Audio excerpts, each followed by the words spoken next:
മാറ്റം എല്ലായ്പ്പോഴും സംഭവിക്കുന്നുണ്ട്. ഇപ്പോൾ നമ്മൾ ഇലക്ഷൻ്റെ കാര്യം എടുത്താലും പുതിയ തലമുറയിലെ കുട്ടികൾ, അതായത് കന്നിവോട്ട് ചെയ്യാനായിട്ട് എത്തുന്ന കുട്ടികളുടെ കാര്യം എടുത്തു കഴിഞ്ഞാൽ മിക്കവരും സോഷ്യൽ മീഡിയയിൽ ആക്റ്റീവായിരിക്കുന്നവരും ഇതുപോലുള്ള പൊതുവായിട്ടുള്ള കാര്യങ്ങളിൽ വലിയ ഇൻട്രസ്റ്റ് കാണിക്കാത്ത ഒരു വിഭാഗം പുതിയ തലമുറയുണ്ട്.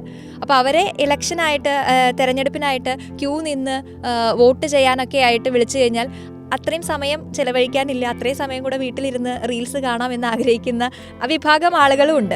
അപ്പോൾ ഈ കന്നി വോട്ടർമാരെ എങ്ങനെ നമുക്ക് പോളിംഗ് ബൂത്തിലേക്ക് എത്തിക്കാം, അവരെ എങ്ങനെ രാഷ്ട്രീയ ബോധമുള്ള കുട്ടികളായിട്ട് വളർത്താം, അല്ലെങ്കിൽ അവരുടെ വോട്ടിനും വിലയുണ്ട്, അത് വിനിയോഗിക്കണം എന്നുള്ളൊരു ചിന്ത അവരിലേക്ക് എത്തിക്കാം എന്നുള്ള കാര്യങ്ങളെക്കുറിച്ചൊക്കെ ഒരു ധാരണയുണ്ട്. എങ്ങനെയാണ് കന്നി വോട്ടർമാരെ കാണുന്നത്? പരമ്പരാഗതമായുള്ള വോട്ട് ക്യാൻവാസിങ്ങിൻ്റെ രീതി സ്വാഭാവികമായും കന്നി വോട്ടർമാരുടെ ഇടയിലേക്ക് വലിയ സ്വാധീനം ചെലുത്തുന്നതായി കാണാൻ സാധിക്കുന്നില്ല. നമ്മൾ ഇവരെ വോട്ട് ചേർക്കുന്ന സമയത്ത് തന്നെ ഈ തദ്ദേശ സ്വയംഭരണ സ്ഥാപനങ്ങളിലൊക്കെ ഹിയറിംഗ് നടക്കുന്നുണ്ട്. ഈ ഹിയറിങ്ങിന് സ്വാഭാവികമായിട്ടും ഇവർ ഹാജരാവേണ്ടതുണ്ട്. വന്നിട്ട് സ്വാഭാവികമായും ഈ കന്നി വോട്ടർമാരെ ആളുകൾ നമ്മളോട് തന്നെ പലപ്പോഴും പറഞ്ഞത് ഓൺലൈനിലൂടെ ഹിയറിങ്ങിന് സാധിക്കുമോ, അവിടെ വന്ന് 40-50 പേര് നിൽക്കുമ്പോൾ വരിയിൽ വന്ന് നിൽക്കാൻ താല്പര്യമില്ലാതെ മടങ്ങിപ്പോയ ആൾ വളരെ കൂടുതലാണ്. ഇന്നത്തെ ആളുകളുടെ അഡ്രസ്സ് ചെയ്യാൻ അത് ഭരിക്കുന്നവരായാലും ശരി, ഞാൻ ഉൾപ്പെടെയുള്ള പൊതുപ്രവർത്തകരായാലും ശരി, ഉദ്യോഗസ്ഥന്മാർക്ക് തയ്യാറാണ്. കാരണം നമ്മൾ പണ്ട് കാലത്ത് വരി നിന്ന് ഹിയറിംഗ് നടത്തി 2-3 മണിക്കൂർ വരി നിന്നിട്ടാണ് വോട്ട് ഹിയറിംഗ് പൂർത്തീകരിക്കുന്നത്.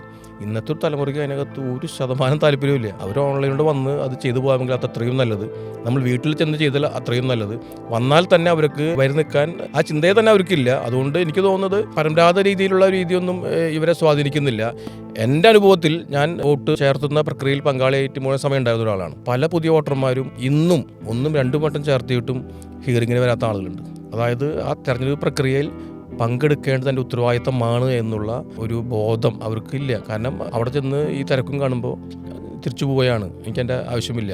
പലപ്പോഴും വീട്ടിൽ അച്ഛനമ്മമാരാണ് മക്കൾക്ക് വേണ്ടി വരുന്നത് ഈ വോട്ടൊക്കെ ചേർക്കുന്നത്. അത് നമ്മൾ അവരെയും കൂടിയും അഡ്രസ്സ് ചെയ്യേണ്ടി വരും. മാറുന്ന കാലഘട്ടം നമ്മൾ തിരിച്ചറിയണം, അവരെയും കൂടിയും വിഷയങ്ങൾ അഡ്രസ്സ് ചെയ്യണം.